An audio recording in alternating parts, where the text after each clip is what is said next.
মায়েরা বন্দুকটা এরকম আমাদের পায়ের কাছে রেখে বলেছিল, ইসলামী ছাত্র শিবিরের যে সোনালী অতীতের কথা শুনেছি, ইসলামের যে সোনালী অতীতের কথা শুনেছি, আজকে এই পল্টন ময়দান আমরা ইয়ারমুকের যুদ্ধ দেখলাম।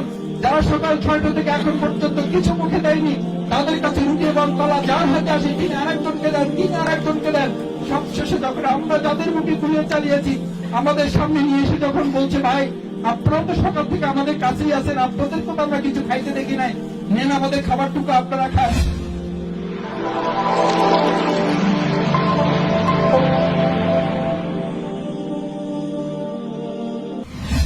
আমি যদি আপনাদেরকে জিজ্ঞেস করি আমাদের সোনালী অতীত কি, আমাদের প্রথম সোনালী অতীত হলো আমাদের যাত্রা শুরু হয়েছে জান্নাত থেকে না জাহান্নাম থেকে?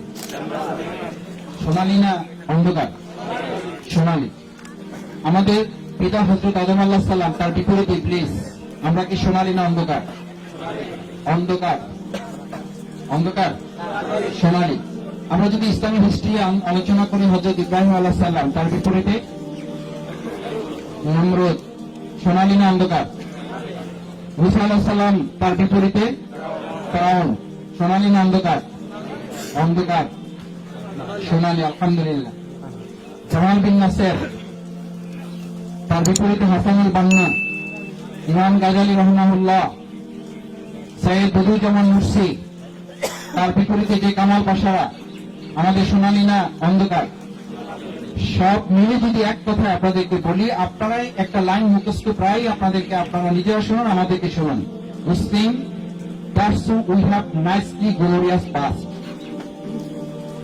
সে হচ্ছে মুসলিম যার একটা সুন্দর কি আছে, অতীত আছে। আমাদের পিছনে যা কিছু ছিল পুরোটাই সোনালী। আমরা একটা গোল্ডেন রোড দিয়ে আমরা হাঁটছি, আমরা একটা হাইওয়ে অতিক্রম করছি। আমরা আমাদের পুরো জীবনের ইতিহাসে অলিগলিতে আমরা কখনো মাথা ঢুকাইনি, মাথা ঢুকাচ্ছি না, এবং ভবিষ্যতেও আমরা আমাদের কোন কর্মপন্থায় রাজপথের এই সোনালী অধ্যায় অতিক্রম করে আমরা কখনো অলিগলিতে আমরা আমাদের মাথা ঢুকাবো না, ইনশাআল্লাহ। অলিগলি অনেক, একটা রাজপথের পাশ দিয়ে দেখবেন প্রায় ছোট ছোট করে লেখা থাকে, ডানে মোড়, বামে মোড়, সামনে চিকন রাস্তা, বামে অমুক রাস্তা, তমুক রাস্তা। কিন্তু মেইন রাস্তাটা যিনি অতিক্রম করেন তাকে একটু সাহস নিয়ে স্পিডে গাড়ি চালাতে হয়। হাইওয়েতে যদি আপনি আস্তে গাড়ি চালান, তাহলে যারা আপনার পিছনে থাকে তারাও বিরক্ত বোধ করে, যারা সামনে থাকে তারাও বিরক্ত বোধ করে। ফাইনালি আপনি আসলে হাইওয়েতে নর্মালি গাড়িটা ড্রাইভ করলে হাইওয়েতে গাড়ি ড্রাইভ করা যায় না। হাইওয়েতে গাড়ি ড্রাইভ করার জন্য স্পিড ঠিক করে দেওয়া আছে, 80 কিলোমিটার, 90 কিলোমিটার, 100, 120। ওখানে যদি কেউ 20 কিলোমিটারে চালায় তাতে রিক্সাকে সাইড দিতে হবে। মুসলিম উম্মার অতীত হচ্ছে আমাদের রিক্সাকে সাইড দেওয়া না, বরং আমরা যারা আছি আমাদের এই রাজপথকে অতিক্রম করে আমরা সামনের দিকে এগিয়ে যেতে চাই। এটা হচ্ছে আমাদের সোনালী অতীত, ইনশাআল্লাহ। 2 নম্বর হচ্ছে, আপনি দেখুন আমরা যে সোনালী অতীত অতিক্রম করে আসছি, সেই অতীত অনুসারে এবং একটি অনুকরণের রাস্তা আল্লাহ তাআলা আমাদেরকে দিয়েছেন। আমাদের রাস্তা হযরত খুবাইব রাদিয়াল্লাহু তাআলা আনহু। সেই খুবাইব রাদিয়াল্লাহু তাআলা 2 হাত পিছিয়ে নিয়ে তাকে যখন ফাঁসির মঞ্চে নিয়ে যাওয়া হয়, আপনাদের ভালো মনে থাকার কথা, আজকে আমাদের কারো কারো জীবনে মনে হতে পারে শাহবাগের গণজাগরণ মঞ্চ বোধহয় বাংলাদেশের ইতিহাসে প্রথম, অথবা পৃথিবীর ইতিহাসে প্রথম। ব্যাপারটি এরকম না, অথবা আমাদের ফাঁসির মঞ্চ তৈরি হয়েছে বোধহয় এই প্রথম, কাশিমপুরে অথবা কেন্দ্রীয় কারাগারে ঢাকার এই প্রথম। ব্যাপারটা তা না। আমাদের সোনালী অতীত সেই জায়গা থেকে হযরত খুবাইব রাদিয়াল্লাহু তাআলা ইসলাম কবুল করার পর যাকে 2 হাত বেড়ে ইসলাম পরিত্যাগ করানোর জন্য নির্যাতনের পর নির্যাতন, চূড়ান্ত সীমায় যখন তাকে নিয়ে যাওয়া হয়েছে ফাঁসির কাস্টে তখন ঝুলানো হবে, তখন মাত্র 2 রাকাত নামাজ পড়ার জন্য অনুমোদন চেয়েছেন, অনুমতি চেয়েছেন, তাকে নামাজ পড়ার অনুমতি দেওয়া হয়েছে। নামাজ পড়তে গিয়ে তিনি অতিরিক্ত সময় নেননি, এই ভেবে যে মুসলমানদের সোনালী অতীতে যেন সামান্য কালিমা লেপন না হয়। নামাজটা তাড়াতাড়ি শেষ করে এসে পড়েছেন। তাদের সঙ্গী সাথী জল্লাদ যারা জিজ্ঞেস করেছিলেন, এত তাড়াহুড়া করলে যে?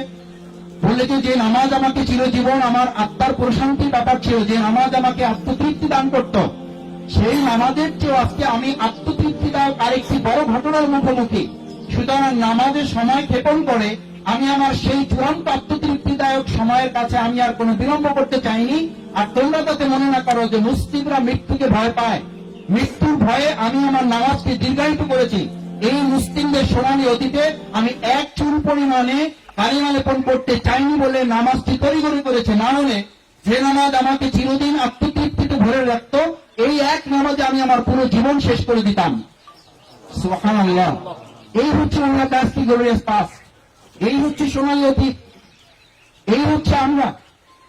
হযরত খুবাইব রাদিয়াল্লাহু তাআলা আনহুকে যখন ফাঁসির মঞ্চে নিয়ে যাওয়া হয়, তখন তার হাতে ডান পাশে উল্লেখ করা হলো হাদিসে কুদসি বর্ণনায়, সিরাত ইবনে হিশামের বর্ণনা, হাতে তালি দিয়ে নাচে গে উলঙ্গ মহিলারা নৃত্য করে এটাকে উৎসবে ফেস্টিভ্যালে পরিণত করার চেষ্টা করেছে। আমাদের গণজাগরণ মঞ্চ থেকে আপনার কাছে আজকে মনে হয়, বা কখনো কখনো কারো মনে হতে পারে, অথবা কাউ আপনাকে মনে করিয়ে দিতে পারে যে আমাদের দেশে যদি ৭১-এর মতো কোনো ঘটনা না হতো তাহলে শাহবাগের মঞ্চ হয়তো তৈরি হতো না। আমি যদি আজকে সেই ভাইদেরকে অথবা ইতিহাস পর্যালোচনায় তাদের সামনে তুলে ধরি যে আমাদের সোনালী অতীত আজকে ৭১ সাল থেকে শুরু হয়নি, ৪৮-৪৭ থেকে শুরু হয়নি। ইসলামের সেই পূর্বযুগ রাসূল করিম সাল্লাল্লাহু আলাইহি ওয়াসাল্লামের প্রতি যারা ঈমান এনেছিলেন, খুবাইব রাদিয়াল্লাহু তাআলা আনহুকে যখন এরকম শাহাদাতের মঞ্চে ফাঁসিতে ঝুলানো হবে তখনও একই রকম শাহবাগের মঞ্চ হয়নি, কিন্তু সেই জামানায় আরব্য জাহিলিয়াতের অন্ধকার যুগে তারা মঞ্চ তৈরি করে আমাদের সোনালী মঞ্চকে অন্ধকার করতে চেয়েছে। বাট ফাঁসির কাছে হাসি মুখে ঝুলে খুবাইব রাদিয়াল্লাহু তাআলা আনহু যে আলোর ঝলকানি ছিটিয়েছিল, সেই আলোর ঝলকানি ওখানে থেমে থাকেনি। এটা কেন্দ্রীয় কারাগার আমাদের কাশিমপুর কারাগার পর্যন্ত বিস্তৃত হয়ে খুবাইবের এই সোনালী অতীতকে এখনো পর্যন্ত আল্লাহ তাআলা দয়া করে আমাদেরকে দিয়ে এখনো তা আলোকিত করে রেখেছেন।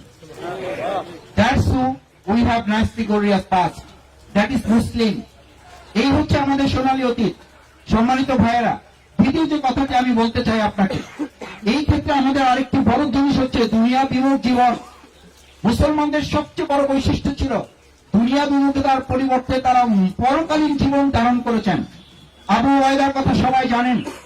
তিনি যখন খলিফাতুল মুসলিমিন ওমর ফারুক রাদিয়াল্লাহু তাআলা আনহুর সময় মাত্র কিছুদিন উনি ইসলাম খলিফার দায়িত্ব পেয়েছেন, খলিফাতুল মুসলিমিন ওমর ফারুক রাদিয়াল্লাহু তাআলা আনহুর স্ত্রী খুব আবেগ আপ্লুত হয়ে খলিফার সামনে গিয়ে বললেন, স্বামী, আমাদের জন্য ঈদের সময় কোনো কাপড় কেনার প্রয়োজন নেই, অন্তত আমাদের ছেলেমেয়েরা কান্নাকাটি করছে, তাদের জন্য যদি একটু সামান্য নতুন কাপড়ের ব্যবস্থা করা যায়, যে বেতন আপনি পান সেই বেতন দিয়ে তো আমাদের কাপড় কেনার কোনো অংশ এখান থেকে গ্রহণ করা যাবে না, আমাদের কোন রকম সংসারটা চলে।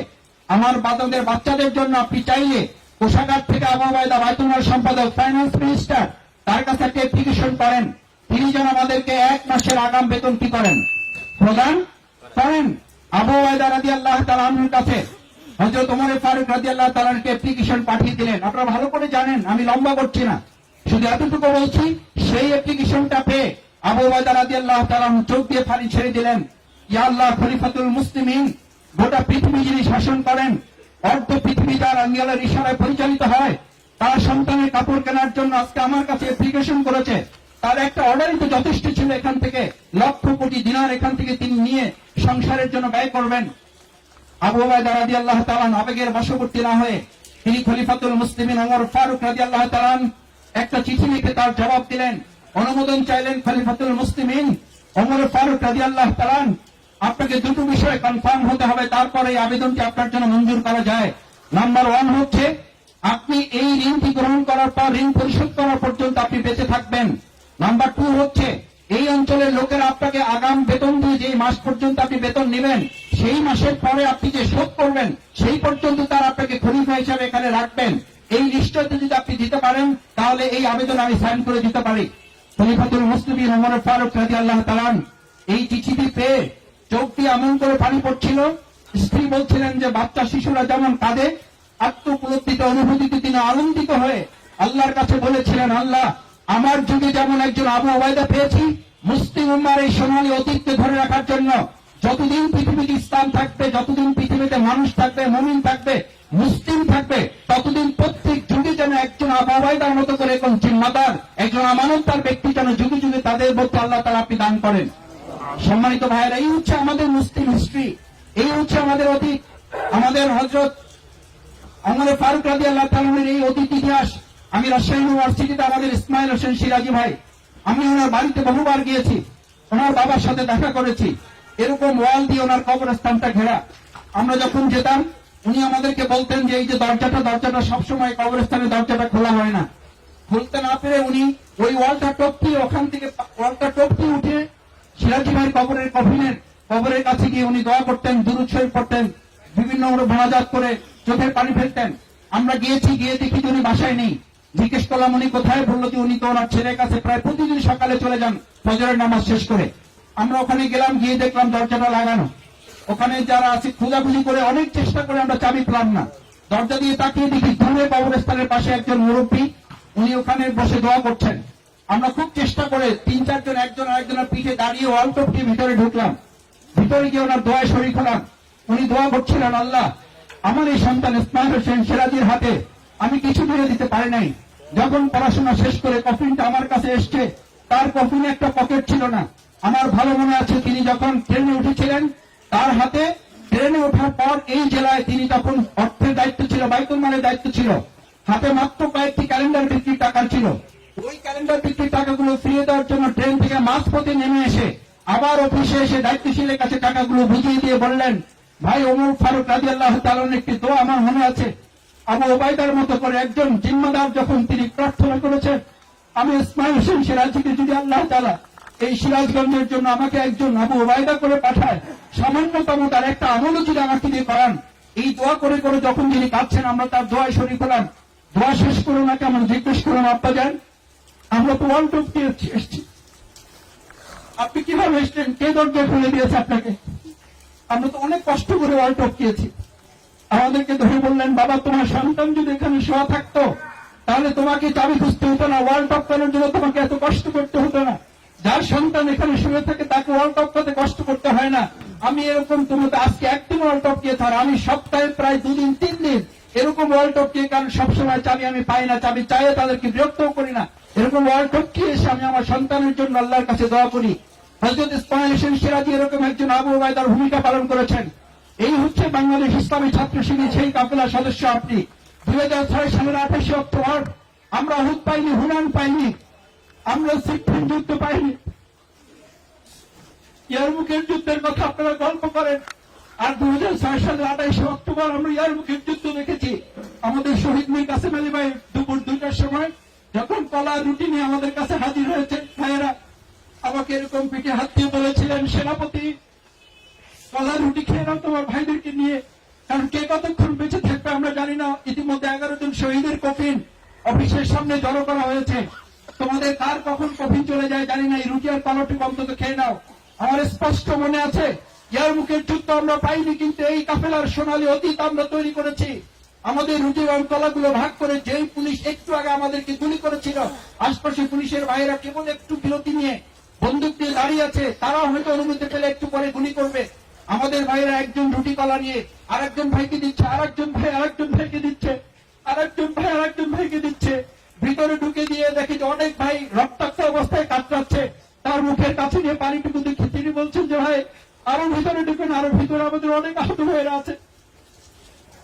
পুলিশের দৃশ্য দেখে আমার চোখের সামনে কোন উপন্যাস থেকে বলছি না, আমি আবার শুধু আবেগের কথাটুকুই আপনাদের বলছি না, বলছি ইসলামী ছাত্র শিবির সেই সোনালী অতীত, নবী আউলিয়াদের অতীত, সাহাবায়ে তাবিঈনদের অতীত, যেটা আমরা ধরে রাখার চেষ্টা করেছি। আলহামদুলিল্লাহ পুলিশের ভাইয়েরা বন্দুকটা এরকম আমাদের পায়ের কাছে রেখে বলেছিল, ইসলামী ছাত্র শিবিরের যে সোনালী অতীতের কথা শুনেছি, ইসলামের যে সোনালী অতীতের কথা শুনেছি, আজকে এই পল্টন ময়দান আমরা ইয়ারমুকের যুদ্ধ দেখলাম, যারা সকাল 6টা থেকে এখন পর্যন্ত কিছু মুখে দেয়নি, তাদের কাছে রুটি এবং কলা যার হাতে আসে তিনি আরেকজনকে দেন, তিনি আরেকজনকে দেন। সবশেষে যখন আমরা যাদের মুখে গুলিয়ে চালিয়েছি, আমাদের সামনে নিয়ে এসে যখন বলছে, ভাই আপনারা তো সকাল থেকে আমাদের কাছেই আছেন, আপনাদেরকে তো আমরা কিছু খাইতে দেখি নাই, নেন আমাদের খাবারটুকু আপনারা খান। আল্লাহর কসম, সরকার যদি আমাদেরকে আজকে নির্দেশে দেয় আপনাদের মুখে একটা গুলি তো দূরের কথা, একটা গোলাপ ছুঁড়ে মারতে বললো আমরা আর মারতে পারবো না, কারণ বিবেকের কাছে আমরা বন্দী হয়ে পড়েছি। সম্মানিত ভাইয়েরা, শুধু এটা শেষ কথা নয়, আপনারা একজন সাহাবীর কথা জানেন, যিনি শহীদ হয়েছেন। শহীদ হওয়ার পর তার কবরস্থ করার জন্য জানাজা সম্পন্ন হবে। রাসূল করিম সাল্লাল্লাহু আলাইহি ওয়াসাল্লামের সামনে কফিন উপস্থিত করা হয়েছে। রাসূল সাল্লাল্লাহু আলাইহি ওয়াসাল্লাম চেহারা মোবারক দেখে চোখের পানি ফেলে দিলেন, বলছে তো আমার পরিচিত সাহাবী, এ তো আমার সামনে সামনে আজকে ঘুরেছে, আমার সামনে একবার পিঠটা পর্যন্ত দেয়নি, সবসময় বুকটা দিয়ে রেখেছে। একজন সাহাবী দৌড়ে এসে বললেন, ইয়া রাসূলুল্লাহ আপনি কি তার জানাজা পড়াবেন? অথচ আমি তার কফিন সম্পন্ন করেছি, আমি তাকে কাফন পরিয়েছি, কাফন পরাতে গিয়ে দেখেছি তার বুকে একটা তীর লাগে নাই, সমস্ত তীর বর্ষাগুলো ধনুকগুলো তার পিঠকে বিদ্ধ করেছে। এই তীর বিদ্ধ করা দিয়ে বুঝে যায় যিনি পলায়ন পর একজন ব্যক্তি হতে পারেন, তিনি দূর সম্পর্কের একজন ব্যক্তি হতে পারেন, ইসলামের জন্য তিনি ভূমিকা রাখেন নাই। রাসূল করিম সাল্লাল্লাহু আলাইহি ওয়াসাল্লামের কাছে যখন এক সাহাবী এই কথা বলতেছে, পাশ থেকে আরেকজন সাহাবী এসে বলছে, ইয়া রাসূলুল্লাহ, উনি হয়তো ধারণা করে বলছে আমি চোখে নিজের দেখা থেকে বলছি। আমি তাকে জিজ্ঞাসা করেছিলাম যে তুমি রাসূল সাল্লাল্লাহু আলাইহি ওয়াসাল্লামের দিকে বুকটা দিয়ে পিঠটা শত্রুর দিকে দিয়ে তীরগুলো পিঠে ভক্ষণ করছো কেন, পিঠে দিচ্ছ কেন? বলছে আমি আমার প্রিয় নবী রাসূল সাল্লাল্লাহু আলাইহি ওয়াসাল্লামকে যতটুকু ভালোবাসি, যতটুকু সম্মান করি, সম্মানের ভালোবাসার জায়গায় আমি আমার রাসূলের দিকে পিঠটা দিয়ে শত্রুর দিকে বুকটা দিয়ে বুকে আমি তীর বক্ষণ করবো, এটাও আমি ভালো মনে করিনি, এটাও আমার জীবনের জন্য পছন্দ করি নাই। তাই আমি যতক্ষণ জীবিত থাকবো ততক্ষণ পিঠটা শত্রুর দিকে দিয়ে আমার প্রিয় নবীর দিকে বুকটা দিয়ে আমি তাকে রক্ষণ করার সর্বোচ্চ চেষ্টা আমি চালিয়ে যাব। আমি সাক্ষী দিচ্ছি রাসূলুল্লাহ, শেষ নিঃশ্বাস ত্যাগ করা পর্যন্ত পিঠটা শত্রুদের দিকে দিয়ে বুকটা আপনাকে দিয়ে ঘিরে রেখে রেখে শেষ পর্যন্ত শহীদ হয়ে শাহাদাতের কলে ঢলে পড়েছেন। এই দৃশ্য আমরা সেই যুদ্ধের ময়দানে দেখি নাই। 2006 সালের 28 অক্টোবর এখানে অনেকে সাক্ষী আছেন। আমি অনেককে ধাক্কা দিয়ে ফেলে দিয়েছি, এনটিভির পর্দায় এখনো সেই ভিডিও ক্লিপ পাওয়া যায়। একজনকে ধাক্কা দিয়ে ফেলে দিয়ে আমি বলেছিলাম, কি ভাই আমাকে সামনে যেতে দিচ্ছেন না, ডানে যেতে দিচ্ছেন না, পিছনে যেতে দিচ্ছেন না। তখন 3-4 জন ভাই হেলমেট পরা এসে একজন আমাদেরকে জড়িয়ে ধরে এসে বলেছিলেন, মাসুদ ভাই আমরা তো পল্টন পাইনি, আমরা বদর পাইনি, আমরা হুনাইন আহজব পাইনি, আমাদের প্রিয় নবী রাসূল সাল্লাল্লাহু আলাইহি ওয়াসাল্লামদেরকে আমরা সাহাবা একবারদেরকে পাইনি, কিন্তু এই ধরনের দায়িত্বশীলদেরকে তো পেয়েছি। আমরা আজকে হয়তো সেই 4 দিন আগে অক্কাস হতে পারবো না, আমরা হয়তো খুবাইব হতে পারবো না, খাব্বাব হতে পারবো না, আমর সাইদ আমির আল জুমাই হতে পারবো না, আমির হতে পারবো না, ইয়াসির হতে পারবো না, কিন্তু আমরা তো আজকে সেই ভূমিকার সূত্র ধরে সোনালী অতীতের সেই ধারাবাহিকতা অক্ষুণ্ণ রাখার জন্য আজকে আমিও আমার পিঠটা শত্রুর দিকে দিয়ে বুকটা আমার নেতাদেরকে দিয়ে শেষ পর্যন্ত প্রয়োজনে জীবন দিব, তবু আমার দায়িত্বশীলের গায়ে একটা আঁচড় আমি লাগতে দিব না। বাংলাদেশ ইসলামী ছাত্র শিবিরের সেই সোনালী অতীতের আপনি হচ্ছেন সর্বোচ্চ সফলতার অধিকারী একজন ভাই। সম্মানিত ভাইয়েরা, এরকম ঘটনা যদি বলা যায়, লক্ষ হাজার ঘটনা আমাদেরকে আপ্লুত করে, লক্ষ ঘটনা আমাদেরকে অভিভূত করে। সবচেয়ে বড় একটা কথা বলে আমি শেষ করে দেই। যখন আপনারা জানেন 7টার সময় ঘটনা শেষ, আমি রুমে ঢুকবো, আমার এখানে অনেকে সাক্ষী আমার সাথে আছেন, কামাল ভাই তখন পূর্বের সভাপতি ছিলেন। আমি যখন রুমে ঢুকতে যাব, কেবল অফিসে, কেন্দ্র অফিসে 48 পুরানো পল্টন একে রুমে পা রেখেছি, দোতলায় নিচতলা আমাদের প্রকাশনা অফিস ছিল। প্রকাশনা রুমে গিয়ে দেখি 11-12টা ছেলে এরকম গড়াগড়ি দিয়ে, কারো প্যান্ট আছে, কারো হাফ প্যান্ট পরা, জাঙ্গিয়া পরা, লুঙ্গি কেউ ছিঁড়ে গেছে, কারো জুতা নেই, গেঞ্জি নেই, পরনে কিচ্ছু নেই। আমাকে শুধু একজন বললো যে ভাই আপনাদের শুধু অর্ডারের অপেক্ষা আছি, এগুলোকে সব ভিতর থেকে ধরে নিয়ে আসছি, এগুলোকে একটা সব আজকের এখানকার জালিম এক একটা বড় বড় আমাদের ভাইদেরকে তারা নির্যাতন করেছে, মেরেছে, সেই জায়গা থেকে নিয়ে আসছি। আপনি ভালো করে মনে রাখবেন, আজকে আমাদের বিরুদ্ধে যারা অভিযোগ তুলেন, আমরা আমাদের কারো কারো উপরে জুলুম করে ফেলি, আমরা নির্যাতন করি, আমাদের প্রতিপক্ষকে আমরা ঘায়েল করার চেষ্টা করি, আজকে সেটি বড় নমুনা হয়ে আছে। সেই 11 জন ভাইকে আমি তখন, আমরা কয়েকজন ভাই মিলে বলেছিলাম, এই 11 জন যে অমুক দল করে, তমুক দল করে, ছাত্র মৈত্রী করে, এটি তার গায়ে লেখা আছে, আপনি যদি কিছু করবেন তো যুদ্ধের ময়দানে করবেন, এখানে ধরে নিয়ে এসে কেন? তারপর তাকে আমরা জিজ্ঞেস করেছি, তোমার পকেটে যদি টাকা না থাকে টাকা নাও। রিক্সা তুলে দিয়েছি, ভ্যানে তুলে দিয়েছি, সিএনজি তুলে দিয়েছি। আমার ভালো মনে পড়ে, সেই পরের 2 বছর পরে 11 জনের মধ্যে আমাদের 3 জন সাথী হয়েছে, একজন সদস্য হিসেবে শপথ নিয়েছে। আমাদের সোনালী অতীত মক্কা বিজয়ের এই দৃশ্য আমরা পাইনি, কিন্তু মক্কা বিজয়ের এই স্বাদ আমরা গ্রহণ করেছি। ইনশাআল্লাহ এই সোনালী অতীতের ধারাবাহিকতা রক্ষা করে আবু জান্দাল ইবনে সুবাইল রাদিয়াল্লাহু তাআলা আনহুকে যখন অত্যাচার নির্মমভাবে নির্যাতন করে পায়ে বেরি পড়া অবস্থায় জেল থেকে বেরিয়ে এসে মুসলিমদের কাছে আশ্রয় নিয়েছিলেন, সন্ধি শেষ হয় নাই তখন লেখা, তখন এসে মুসলিম উম্মাকে সামনে রেখে বলেছিলেন, মুসলিম ভাইরা আমার এই হাতের রক্ত, আমার এই মাথার রক্ত, আমার এই পায়ের রক্ত দেখেও কি আপনাদের একটু দয়া হয় না? আমাকে আবার আমার পিতা সোহাইল তাদের কাছে ফেরত যাচ্ছে, আবু জান্দালকে আপনারা আবার শত্রুর হাতে তুলে দেবেন? রাসূল করিম সাল্লাল্লাহু আলাইহি ওয়াসাল্লামের কাছে ওমর ফারুক রাদিয়াল্লাহু তাআলা এসে বললেন, ইয়া রাসূলুল্লাহ, আমরা কি সত্য নবী, সদ্দাক্তা নবিয়া, অসদ্দাক্তা হকের রাজ, আমরা কি সত্য রাস্তায় আছি, আমরা কি ন্যায়ের পথে আছি? তারা কি মিথ্যার পক্ষে নেই, তারা কি অন্যায়কারী নয়? আমরা কি এই অবস্থায় তাকে তাদের হাতে আবার ছেড়ে দিতে পারি? আমাদের ধৈর্যের কতখানি আমাদের রাস্তা পার হতে হবে? রাসূল করিম সাল্লাল্লাহু আলাইহি সাল্লাম তখন দুটো শব্দ উচ্চারণ করেছিলেন, নাসরুম মিনাল্লাহি ওয়া ফাতহুন করিব। আবু জান্দাল, তুমি তাদের কাছে ফিরে যাও। এই সন্ধির কর্মপদ্ধতি তোমার রক্তের উপরে, তোমার ত্যাগ এবং কোরবানির উপরে, এই সোনালী অতীতের রাস্তার উপরে পথে মক্কা আমাদেরকে আল্লাহ তাআলা দান করবেন। তার মাত্র কিছুদিন পর মক্কা বিজয় সম্পন্ন হয়েছিল। আজকে আমি আপনাদের কাছে শুধু দুটো কথা বলে বক্তব্য শেষ করতে চাই। সম্মানিত সদস্য ভাইয়েরা, সাবেক যারা এই আন্দোলনে চূড়ান্ত শপথ নিয়েছেন, আজকে এখান থেকে সোনালী অতীতকে সামনে রেখে অন্ধকার জগতের জন্য নয়, আমি প্রথম থেকে শুরু করেছিলাম যে জান্নাত দিয়ে আমাদের সোনালী অতীত শুরু, যে আদম আলাইহিস সালাম দিয়ে আমাদের অতীত শুরু, যে ইব্রাহিম আলাইহিস সালাম দিয়ে অতীত শুরু, যে মুসা আলাইহিস সালাম দিয়ে অতীত শুরু, যে ইসমাইল আলাইহিস সালাম দিয়ে অতীত শুরু, যেই বদিউজ্জামান মুফতি রহমাতুল্লাহ আলাইহি থেকে শুরু, যেই ইমাম হাসান আল বান্না থেকে আমাদের যাত্রা শুরু, সৈয়দ মাওলানা মওদুদী মরহুম রহমাতুল্লাহ আলাইহি, যেই সোনালী রাস্তার পথের সৈনিক আমরা, সেই সোনালী পথের সেই যাত্রাটুকু ভবিষ্যৎ আমাদের রচনা করার জন্য আজকে আপনাদেরকে এখানে কষ্ট দিয়ে ডেকে নেওয়া আসে। আমাদের অনেক সোনালী অতীত, সেই সোনালী অতীতকে সফল করার জন্য ভবিষ্যৎ কর্মপন্থা আপনাদেরকে নির্ধারণ করতে হবে। মহানবীর আমি সেই ব্যাপারে আপনাদেরকে নির্দেশিকা দেবেন। আমি শুধু অনুরোধ করতে চাই, সোনালী অতীতকে সামনে রেখে আমরা ভবিষ্যতের এক রাজপথ তৈরি করার জন্য আমার পুরো জীবনটাকে রাজপথের একজন সেনাপতি হিসাবে তৈরি করে এখান থেকে সিদ্ধান্ত নিয়ে আমরা বের হবে ইনশাআল্লাহ। আমি সেই প্রত্যাশা ব্যক্ত করে আজকের এই সংক্ষিপ্ত আলোচনায় অনুরোধ করবো, আসুন আমাদের আনুগত্যের চরম পরাকাষ্ঠাটা যেন সেই সৈয়দ আমির আল জুমাহি রাদিয়াল্লাহু তাআলা আনহুর মতো হয়, যিনি ফিরে এসে রোম সম্রাটের কাছে গিয়ে বলেছিলেন, রোম সম্রাট তোফায়েলকে জিজ্ঞেস করলেন, তোমাকে যদি এখান থেকে ছেড়ে দেওয়া হয় তাহলে তুমি বাড়ি চলে যেতে পারবে? বলেছিল, আমি তো বাড়ি চলে যাওয়ার জন্য আসি নাই, আমি আসি জান্নাতের কাঙ্ক্ষিত মঞ্জিলে পৌঁছার জন্য। তারপর বলেছিল, দেখো গিয়ে তোমার জন্য কি ডেক্সি তৈরি করা হয়েছে, যেখানে তোমাকে ফ্রাই করা হবে। ডেক্সির কাছে গিয়ে দেখে একটা ডেক্সি চোখের পানি ছেড়ে দিয়েছে। জল্লাদরা মনে করেছিল আবার দুর্বল হয়েছে। জল্লাদরা এসে রোম সম্রাটের কাছে বলছে, এবার তাকে যদি প্রস্তাব দেন সে রাজি হয়ে যাবে। রাজি হওয়ার পরিবর্তে তিনি এসে অট্টহাসি দিয়ে বলেছিলেন, আমার চোখে পানি দেখে তোমরা ভেবেছিলে আমি ডেক্সি থেকে ভয় পেয়েছি, বরং আমি খুশি হইনি যে আমার জন্য অনেকগুলো ডেক্সি রেডি থাকবে। আল্লাহ তাআলা সেই পরিমাণে আমার জন্য জান্নাত এবং মর্যাদা রেডি রাখবেন। ইন্নামা আল বালা ওয়া ইন্নামা আল জাযা, আমার জন্য যত বড় পরীক্ষা হবে তত বড় মর্যাদা আমার জন্য নির্মিত হবে। আমি দেখলাম একটা মাত্র ডেক্সি, মনটা খারাপ হয়ে গেল। যদি না আল্লাহ তাআলা এর উপর আমাকে মাফ না করেন, সেই জন্য আমি কাঁদছি। সম্রাট অত্যন্ত রাগান্বিত হয়ে ক্রোধান্বিত হয়ে বললেন, একে ফেলে দাও, একে হত্যা করো, একে শেষ করে দাও। এটা বলতেই যখন তাকে আবার নিয়ে যাওয়া হলো, নিয়ে যাওয়ার পর দেখলো যে সে হাস্য বদনে ওটা গ্রহণ করার জন্য রাজি আছে।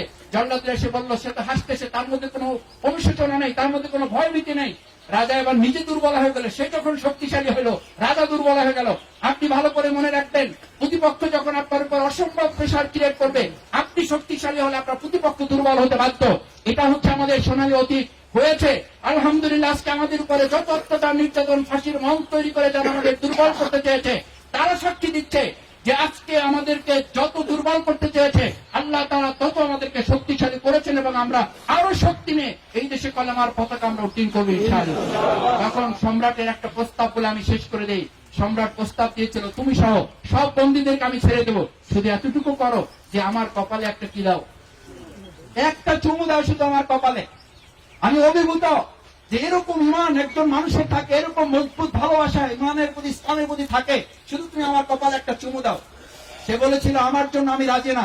এটাও দায়িত্বশীল ভাইদের নিতে হবে যে মুসলিম ভাইদের সোনালী অতীত হচ্ছে সে নিজেকে নিয়ে ভাবে না, সে ভাবে তার অনুষঙ্গীদেরকে নিয়ে, সহকর্মীদেরকে নিয়ে। বলল, ঠিক আছে, আমার সাথে বন্দী যারা সবাইকে যদি আপনি মুক্তি দেন তাহলে আমি তা বিবেচনা করে দেখতে পারি। বলল যে ঠিক আছে, সব বন্দীকে তোমার সাথে মুক্তি করে দেওয়া হবে। একটা কপালে চুমু খেলেন, সব বন্দীকে নিয়ে খলিফার কাছে গিয়ে হাজির হয়ে কাঁদতে কাঁদতে পড়ে গেলেন, ইয়া খলিফাতুল মুসলিমিন, আমি তো একটা অন্যায় করে ফেলেছি। বলছি, কি অন্যায় করছো তুমি? সবাইকে নিয়ে ফেরত এসছো, এটা আমাদের জন্য বড় বিজয়, অনেক বড় সম্মানের কাজ করেছো।